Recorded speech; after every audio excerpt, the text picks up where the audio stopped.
자, 오늘 말씀의 제목은 희년의 복음을 누리는 삶, 희년의 복음을 누리는 삶입니다. 자, 여러분이 여러분의 친구가 여러분들에게 쓴소리를 해주는 게 좋으세요? 아니면 위로해 주는 말을 해주기를 원하세요? 여러분은 정치가들에 대해서 또 사회 리더들이 쓴소리를 해주기를 원하세요? 아니면 위로하는 말을 해주기를 원하세요?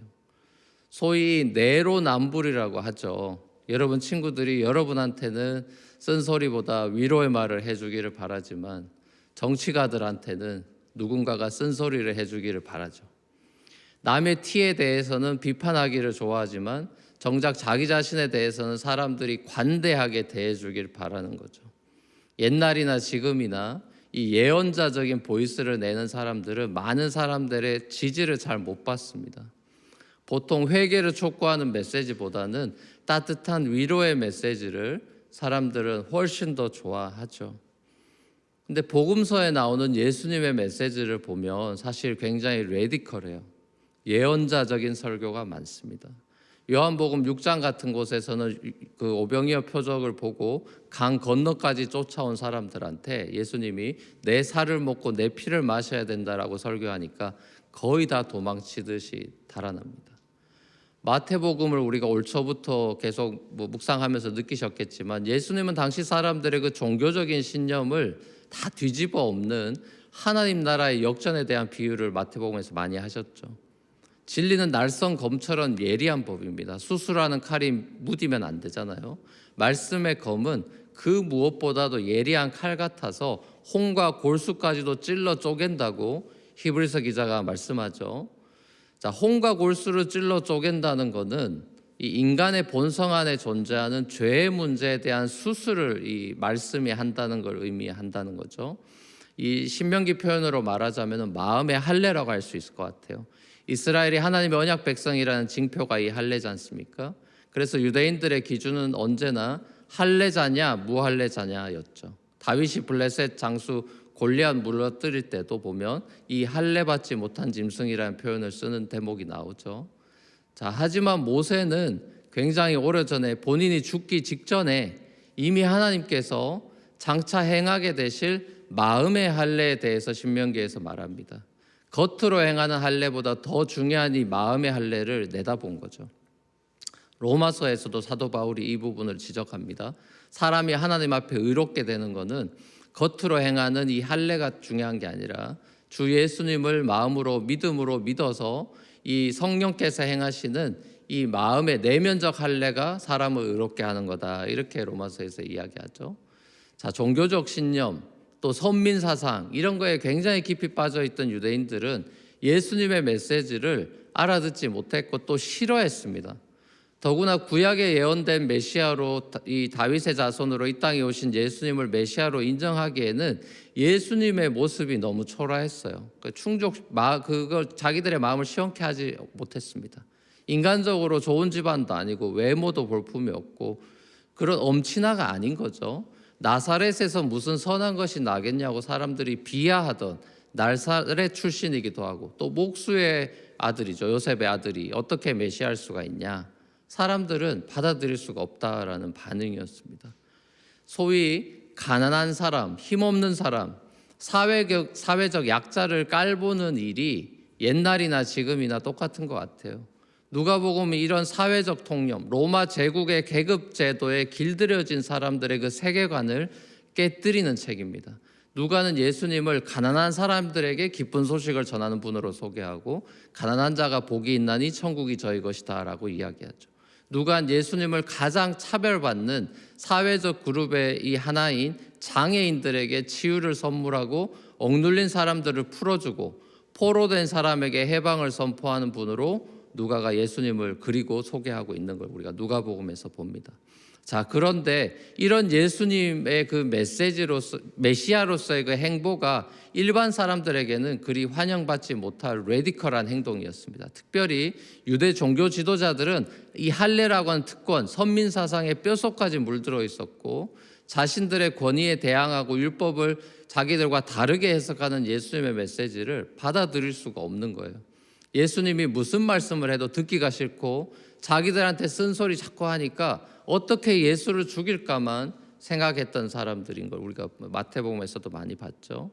자, 오늘 본문에도 보면 예수님께서 여러 지역의 회당에서 가르치실 때 사람들 앞에서 와우 칭송을 받으셨습니다. 근데 정작 자기 동네인 나사렛 회당에서는 환영을 못 받고 죽음의 위협을 받아요. 당시 회당에서 드려지던 이 안식일 예배 순서에는 토라, 그러니까 모세오경, 그리고 예언서를 낭독하는 시간, 성경 봉독 시간이 있습니다. 그리고 그 이후에 말씀에 대해서 해석하는, 요즘으로 하면 설교 순서가 있는데, 자, 이 순서에 예수님께서 이사야서 61장 1절 2절을 이제 두루마리 펴서 읽으시고 당돌한 해석을 하신 거예요. 한마디로 말하면 내가 이 땅에 진짜 희년 주빌리를 가져올 메시아다라는 공적인 선언을 한 거예요. 마치 마태는 마태복음에서 이 땅에 하나님의 왕국의 왕으로 메시아로 오신 예수님의 이 공식적인 취임 연설, 이 이너그레이션 스피치를 산상수훈에서 기록해 두고 있죠. 근데 누가는 누가복음에서 예수님이 자란 나사렛 회당에서 예수님이 선포하신 이 장면을 메시아 사역의 공적인 선언으로 그리고 있는 것입니다. 자, 산상수훈은 모세오경의 완성자, 율법의 완성자로서의 예수님을 그리고 있다면은 여기 누가는 예언서의 완성자로서 그리고 있죠. 선지자들이 예언한 메시아가 바로 예수님이다라는 걸 선언하고 있습니다. 누가복음 1장 2장에 나오는 그 예수님의 탄생 스토리도 그렇고 3장 4장에 나오는 예수님께서 광야에서 사탄한테 시험받는 장면이나 세례 요한한테 세례 받으시는 장면에서도 계속 등장하는 게 뭐냐면 바로 성령입니다. 누가복음의 특징이에요. 누가복음과 사도행전이 하나의 시리즈죠. 이걸 기록한 누가는 마리아 동정녀 마리아 탄생부터 오순절 성령 강림 그리고 사도들의 행적에 이르기까지 성령에 주목합니다. 오늘 예수님의 메시아로서의 공적 사역의 포문을 여는 말씀도 주의 영 성령이 임하여서 가난한 자들에게 복음을 전하는 희년의 복음을 선포하고 있는 그 장면을 우리가 이제 보는 것이죠. 자, 재밌는 사실은 예수님께서는 본인이 이렇게 메시아라고 커밍아웃을 하면은 동네 사람들이 당연히 놀라고 잘 안 받아들일 거라는 걸 다 아셨는데도 불구하고 일부러 이렇게 선언을 하셨다는 거죠. 선지자가 고향에서는 환영 못 받는다. 환영 받는 법이 없다. 의사야 네 병이나 고쳐라라고 조롱 섞인 속담을 인용하면서 나한테 뒤에서 뒷담화를 할 거다.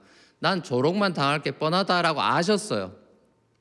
그러면서 또 구약의 두 가지 예까지 드십니다. 예언자의 대표 선수라고 할 수 있는 엘리야랑 엘리사 에피소드를 가져오시죠. 자, 이 두 에피소드의 핵심은 이스라엘 사람들이 아니라 이방인들이 은혜를 입게 된다라는 거죠.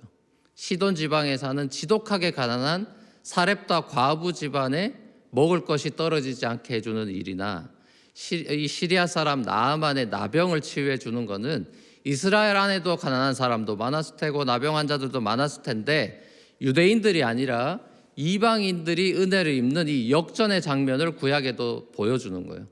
엘리야나 엘리사의 예언 사역이 이스라엘 본토 사람들한테는 인기가 없는 환영을 못 받는 거예요. 오히려 이방인들에게 그 하나님의 역사가 드러났다는 거죠.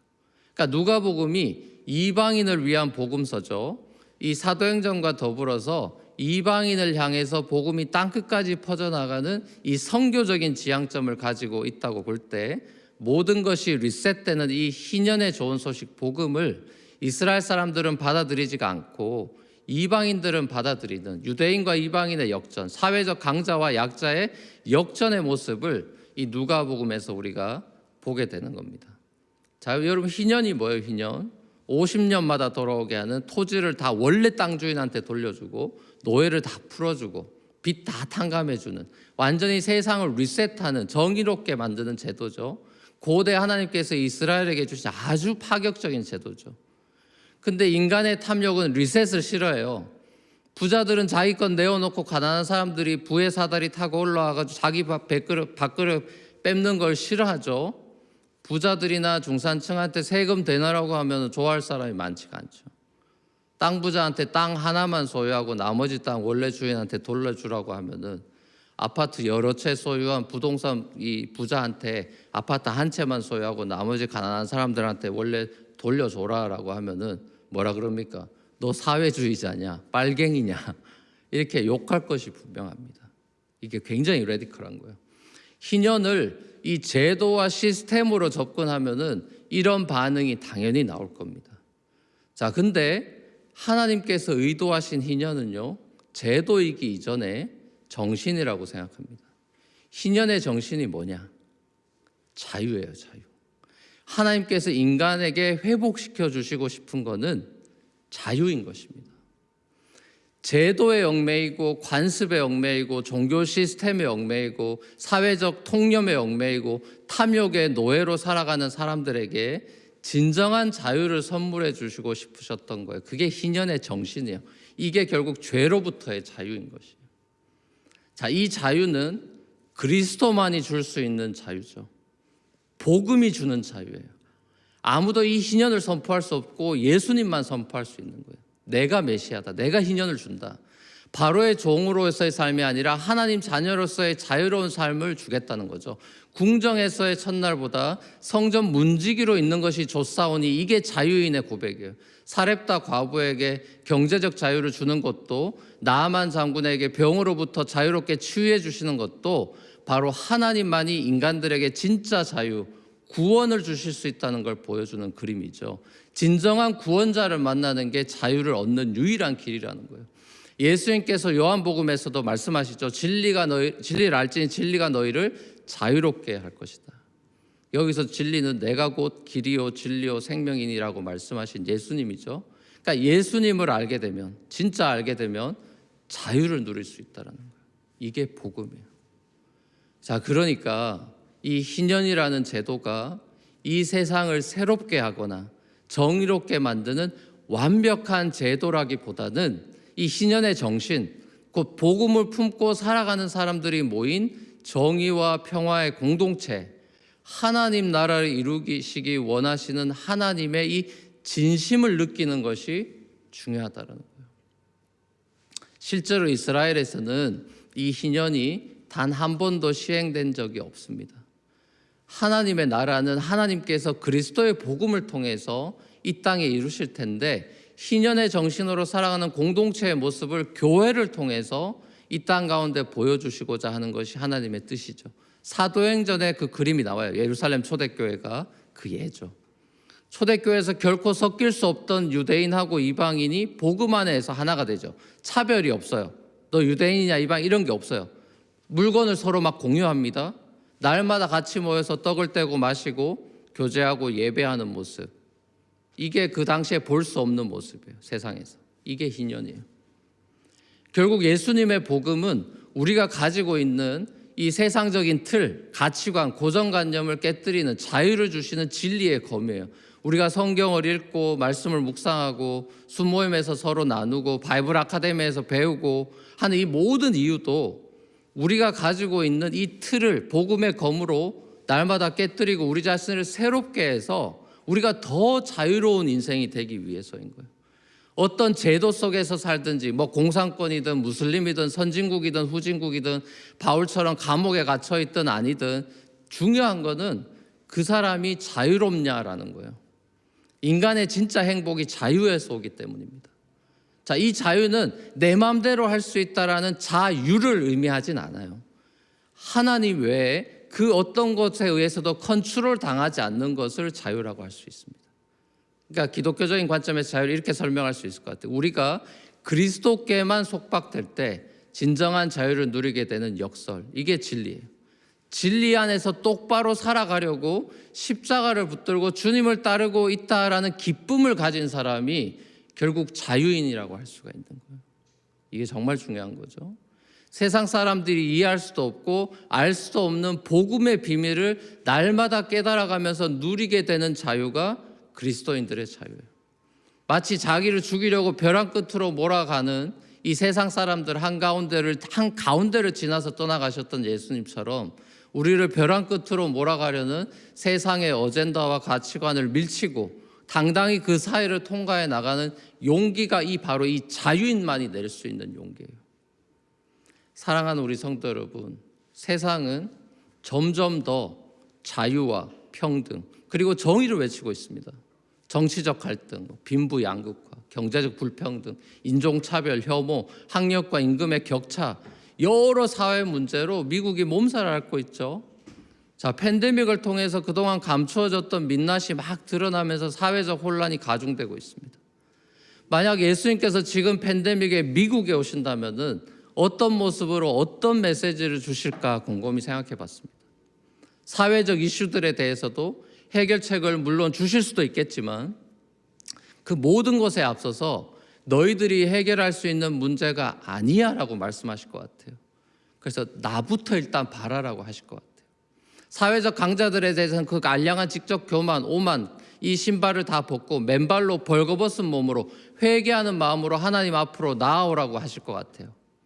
사회적 약자들에 대해서는 은혜의 희년이 왔다고, 너희도 행복한 삶을 살 수 있다고 기쁨의 소식을 전해줄 것 같아요.